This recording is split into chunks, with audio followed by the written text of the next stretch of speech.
Hello, friends. My name is Ajay Kumar, and welcome to our channel. Uh, जैसे कि मैंने पिछले class में आपसे बोला था कि हम अब इस क्लास में HTML की बेसिक डॉक्यूमेंट बनाना सीखेंगे और सेम हम जो ट्यूटोरियल अभी जो प्रैक्टिकल ट्यूटोरियल क्लास करेंगे तो उसमें हम बेसिक डॉक्यूमेंट में क्या क्या टैग होते हैं उसको हम राइट डाउन करेंगे और उसके बारे में पूरा बताएंगे। जैसे कि कोई भी डॉक्यूमेंट हम जब चालू करते हैं बनाना तो HTML डॉक्यूमेंट टाइप से चालू होता है और फिर उसको उसमें हेड टैग का इस्तेमाल करते हैं, फिर उसके बाद बॉडी टैग होता है, फिर HTML का क्लोज होता है क्योंकि HTML जो होता है सबसे पेरेंट टैग किसी भी HTML डॉक्यूमेंट का होता है। हेड टैग होता है जिसके अंदर हम title, Meta description, Meta keyword और लिंक टैग, अगर कोई एक्सटर्नल और इंटरनल CSS यूज कर रहे हैं वो हेड टैग के अंदर डिफाइन करते हैं। मोस्टली जब भी हम जावा स्क्रिप्ट का यूज करेंगे अपने डॉक्यूमेंट में तो एज ए रूल और according to the JavaScript behaviour we have to use JavaScript at the end of the document. So जब हम इस ट्यूटोरियल, अभी तो ये just a beginner level first tutorial practical class है, तो इसमें हम पहले तो डॉक्यूमेंट बनाना सीखेंगे कि इसमें क्या होता है। फिर बॉडी टैग में हम 2-3 टैग्स का इस्तेमाल करेंगे जिसके बारे में भी बताऊंगा। जैसे कि अभी तत्काल हम सीखेंगे कि उसमें किसी भी डॉक्यूमेंट में हेडिंग डालना होता है तो उसमें कितने टाइप के हेडिंग होते हैं। फिर अगर हमें कोई पैराग्राफ राइटिंग करना हो किसी HTML पेज में तो वो पैराग्राफ में हम लिखेंगे। उसके बाद हम एक सिंपल सा एंकर के बारे में बात करेंगे और उसी को मैं अब अपने जो अभी जो मैं ट्यूटोरियल प्रैक्टिकल करूँगा तो उसमें मैं लिख के और उसको एग्जीक्यूट करके बताऊँगा। साथ ही मैं ये बताऊँगा कि हम किस कोड एडिटर में काम करेंगे। जैसे कि अभी जिसमें मैं काम करने वाला हूँ वो विजुअल स्टूडियो कोड है, वो कहाँ से डाउनलोड करते हैं और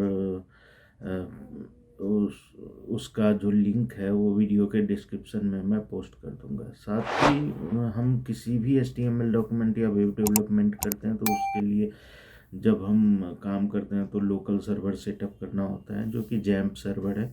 तो जैम्प हम कहाँ से डाउनलोड करेंगे उसका भी लिंक मैं वीडियो के डिस्क्रिप्शन में शेयर करूँगा। और मेन होता है कि आप अगर किसी विंडोज़ पे काम कर रहे हैं तो विंडोज़ 2 टाइप्स के प्रोवाइड करती है, 32 बिट विंडोज़ या 64 बिट। तो उसके अकॉर्डिंगली ही हम उसके वेबसाइट पर से सेम जो हमारा कॉन्फ़िगरेशन है विंडोज़ का अपने सिस्टम में उसी टाइप का हम जो सॉफ्टवेयर है वो डाउनलोड करेंगे और फिर उसको मैं इंस्टॉल करूँगा। फिर जैम्प इंस्टॉल करने के बाद उसके HT डॉक्स के अंदर में हम प्रोजेक्ट का फोल्डर बनाएंगे और फिर उसमें अपना प्रोग्रामिंग चालू करेंगे। तो अभी हम फर्स्ट डॉक्यूमेंट बनाएंगे, उसमें मैं बताऊंगा कि कैसे बनाते हैं और time to time practical to practical सारे आगे और टैग्स के बारे में इलेबोरेट करते चलेंगे जो कि आपके लिए बेहतर होगा एक स्टेप बाय सीखने में। और आप इस प्रैक्टिकल सेशन में जो भी होता है उसको आप अपने घर पे भी यूज कीजिए। और एक आप लोगों से रिक्वेस्ट है कि प्लीज़ जितना से ज़्यादा सब्सक्राइब और शेयर कर सके ताकि आप तो देख ही रहे हैं और भी लोग जो देखेंगे उनको फ़ायदा ही होगा, क्योंकि इससे कुछ घाटा तो होना नहीं है। किसी न किसी को थोड़ा थोड़ा बहुत भी मेरे तरफ से अगर कुछ फ़ायदा होता है तो मेरे लिए वो बहुत ही खुशी की बात है कि मुझे भी लगेगा कि चलो मेरे नॉलेज का कुछ तो फ़ायदा मिला लोगों को। और उसको आप जितना शेयर सब्सक्राइब कीजिएगा तो अच्छा ही रहेगा। तो अभी हम प्रैक्टिकल सेशन चालू करते हैं और उसमें भी मैं इन टैग्स के बारे में क्लियर बता दूंगा प्रैक्टिकल के दौरान भी। और let's go for the practical. इसमें मैं सबसे पहले ये बताना चाहूँ किस किस एडिटर में मैं काम करता हूँ, तो और इसके लिए प्रोग्रामिंग के लिए कौन सा एडिटर अच्छा रहेगा। तो इसके लिए हम विजुअल स्टूडियो कोड के वेबसाइट पे जाएंगे और वहाँ से हम डाउनलोड करेंगे। जैसे कि आप अभी देख रहे हैं विजुअल स्टूडियो कोड के डाउनलोड लिंक पे क्लिक करने के बाद, जैसे कि मैं विंडोज, मेरे लैपटॉप में विंडोज है तो मैं विंडोज का वीडियो स्टूडियो कोड डाउनलोड करूँगा।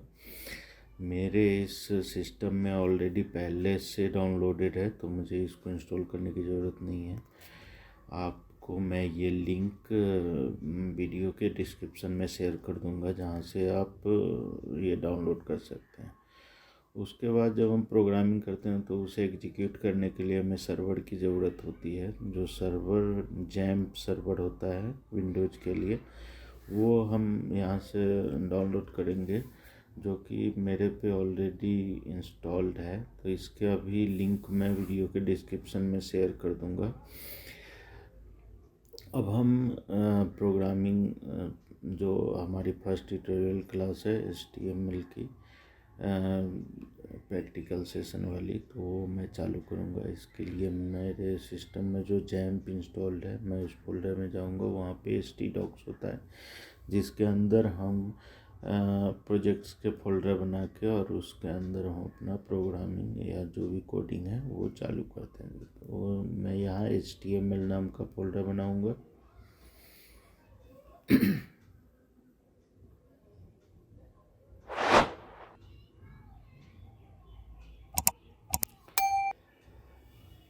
जैसे ये HTML का फोल्डर बन चुका है, अब मैं इसके अंदर जाऊंगा। फिर मैं पावर शेल ओपन करूंगा अपने विंडोज पे, जो कि एक कमांड प्रॉम्प्ट प्रोवाइड करती है विंडोज, जहाँ से मैं विजुअल स्टूडियो को बाय कमांड ओपन करूंगा। तो विजुअल स्टूडियो को ओपन करने का कमांड होता है कोड डॉट। तो जिस भी फोल्डर के अंदर में रहते हुए जब मैं ये कमांड एग्जीक्यूट करता हूँ तो वो फोल्डर ऑटोमेटिकली मेरे विजुअल स्टूडियो कोड में खुला हुआ मिलेगा। अब मैं यहाँ पहला फाइल क्रिएट करूँगा index.html।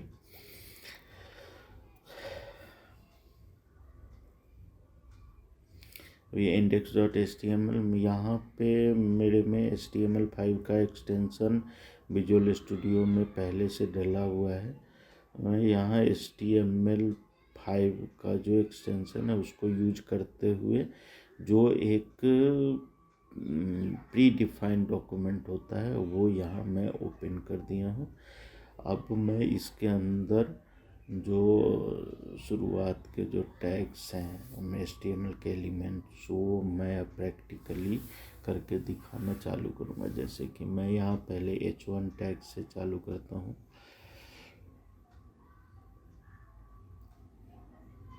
अब इसे एग्जीक्यूट करने के लिए इस पेज को हम डायरेक्टली कहीं भी अगर राइट क्लिक करके इस फाइल को मैं ओपन करूं तो ये कहीं भी खुल जाएगा, लेकिन मुझे क्या इसको प्रॉपर सर्वर के थ्रू, जैम्प सर्वर के थ्रू खोलना है। तो मैं यहाँ लोकल होस्ट और जो फोल्डर बनाया था HTML वो डालूँगा तो ये खुल जाएगा। लेकिन अभी क्या है कि यहाँ पे जैम्प सर्वर स्टार्ट नहीं है, तो हम यहाँ जैम्प कंट्रोल पैनल ओपन करेंगे। फिर यहाँ से स्टार्ट पे क्लिक करेंगे। यहाँ पे अपाचे और माईसीक्वल दो होता है जिसकी ज़रूरत होती है वेबसाइट डेवलपमेंट के लिए, अगर आप माईसीक्वल और PHP के थ्रू कर रहे हैं तो यहाँ से अपाचे चालू करूँगा, फिर मैं माईसीक्वल चालू करूँगा और उसके बाद जब मैं पेज पे जाऊंगा तो रिफ्रेश के बाद मेरा ये जो मैं H1 लिखा था वो यहाँ पे विजुअलाइज हो रहा है। अब मैं आगे के जो हेडिंग्स के टैग हैं वो अब मैं HTML वाले डॉक्यूमेंट में लिखूँगा। HTML हमें 6 टाइप के हेडिंग्स प्रोवाइड करती है, जो कि H1 H2 से लेकर के H6 तक होता है। उसको हम HTML डॉक्यूमेंट्स के अंदर उसके हेडिंग, सब हेडिंग और उसके भी सब हेडिंग के रूप में नेस्टेड हेडिंग में हम इसका यूज कर सकते हैं। और H1 H2 जो होता है वो गूगल सर्च इंजन के लिए बिहाफ पे भी यूज होता है। तो जब गूगल सर्च इंजन हेडिंग को सर्च करती है तो वो H1 टैग को ही सर्च करती है, H1 से लेके H6 तक को। तो ये जल्दी ऑप्टिमाइजेशन में गूगल इसको ट्रैक करता है। तो हम अगर कहीं भी HTML का डॉक्यूमेंट लिखते हैं तो उसमें H1 से H6 तक का यूज कर सकते हैं उसके अकॉर्डिंग। अब ये इसके साइज के अकॉर्डिंग हेडिंग, मेन हेडिंग या इसका सब हेडिंग में कहाँ कैसे यूज करना है वो आप इसके साइज के हिसाब से खुद डिसाइड कर सकते हैं आपको। कि अब मुझे डिस्क्रिप्शन टेक्स्ट लिखना है या पैराग्राफ लिखना है तो उसके लिए मुझे पी टैग का यूज करना पड़ेगा।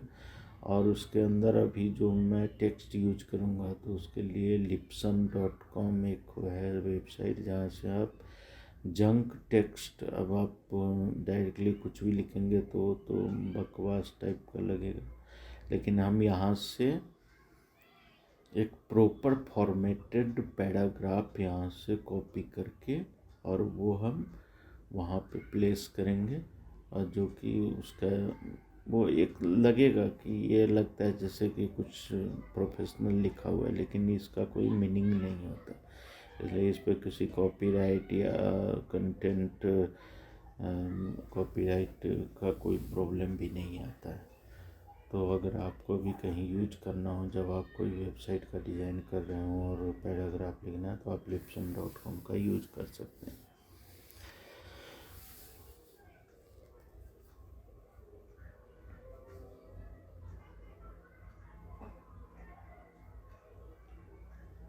जो नेक्स्ट टैग है वो हम यहाँ पे देखेंगे एंकर टैग। एंकर टैग हम यूज करते हैं ताकि हमें सेम पेज पे एक प्लेस से दूसरे प्लेस या एक पेज से दूसरे पेज पे शिफ्ट करने के या जंप करने को के लिए जो यूज होता है वो एंकर टैग होता है। जैसे हमने अपने प्रीवियस क्लास में हाइपर टेक्स्ट का यूज किया था, बताया था, तो वो हाइपर टेक्स्ट के लिए एंकर टैग का ही यूज किया जाता है। तो अभी और जो एलिमेंट का जो एट्रीब्यूट होता है, जैसे कि यहाँ पे मैं टारगेट एट्रीब्यूट दे रहा हूँ तो अंडरस्कोर ब्लैंक का मतलब होता है कि जब आप इसे क्लिक करेंगे तो एक नेक्स्ट टैब ओपन होकर के उसमें ये जिस भी पेज से आपने लिंक किया है वो एक नेक्स्ट टैब में ओपन हो जाएगी। जैसे कि अभी यहाँ हम देखेंगे होम पेज नाम का लिंक मेरे इस पेज पे विजुअलाइज हो रहा है। जब मैं इस पर क्लिक करूँगा तो ये नेक्स्ट टैब में ओपन हो गई। ये एक्चुअल में उस एट्रीब्यूट के यूज के वजह से ये नेक्स्ट टैब में हुआ है। टारगेट इक्वल टू ब्लैंक का मतलब है कि हम किसी भी चीज़ को नेक्स्ट ब्लैंक टैग में ओपन कर रहे हैं। टाइटल एट्रीब्यूट होता है कि हम अपने डॉक्यूमेंट का नेमिंग कन्वेंशन के लिए, अब जैसे कि मैंने माई डॉक्यूमेंट दिया था तो आप टैब में देख सकते हैं माई डॉक्यूमेंट यहाँ पे आ गया है।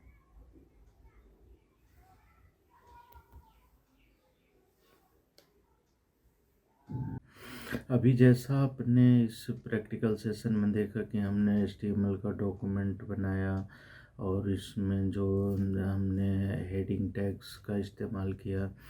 सबसे पहले लाइन में आपने देखा डॉक्यूमेंट टाइप HTML। वो एक किसी भी HTML डॉक्यूमेंट जब लिखते हैं तो वो हमें लिखना ज़रूरी होता है, क्योंकि इससे ये पता चलता है कि हम ये डॉक्यूमेंट जो बना रहे हैं वो HTML है, ताकि ब्राउज़र उसको इजीली समझ सके और उसको रेंडर कर सके अपने वेब पेज पे। उसके बाद हेड टैग था, फिर टाइटल टैग। टाइटल टैग में जैसे मैंने प्रैक्टिकल के दौरान में बताया कि वो डॉक्यूमेंट के टाइटल के में जो भी आप शो करना चाहते हैं, जो कि ब्राउज़र के टैब में शो होगा, वो एक टाइटल टैग में हम डिफाइन कर सकते हैं। उसका मेटा टाइटल से, जैसे मैंने पिछले सेशन में बताया था कि गूगल के गूगल पेज रैंकिंग के लिए अगर आपको यूज करना है तो उसमें जो भी आपको शो करना पड़ेगा गूगल के सर्च में, उसको हम मेटा टाइटल में डाल देंगे। Meta keywords, Meta description, link जिसमें कि हम एक्सटर्नल सीएसएस को बाइंड करते हैं वो है। उसके बाद ये सारी चीज़ें हेड टैग के इनसाइड में आती है। उसके बाद बॉडी टैग होता है जिसके अंदर में हम और भी चीज़ें टैग, नेस्टेड टैग्स यूज करेंगे। और जैसे कि अभी आपने हेडिंग, पैराग्राफ और एंकर टैग देखा, तो वो सब हम इस डॉक्यूमेंट में यूज किया है और उसका डिटेल में मैंने आपको बता दिया है। तो ये प्रैक्टिकल सेशन आपको कैसी लगी इसके बारे में मुझे बताइएगा। और प्लीज़ प्लीज़ प्लीज़ इस वीडियो को, हमारे चैनल को जितना से ज़्यादा लाइक और सब्सक्राइब करना है प्लीज़, और बेल आइकन को दबा लीजिए क्योंकि आगे की जो भी वीडियो जाएंगे उसका नोटिफिकेशन आपको टाइमली मिल सके। आप हमारे साथ बने रहेंगे तो 100% you will be a very good HTML developer from this tutorial class. So please be subscribed and press the bell icon so that you can get the notification on time. Thank you very much.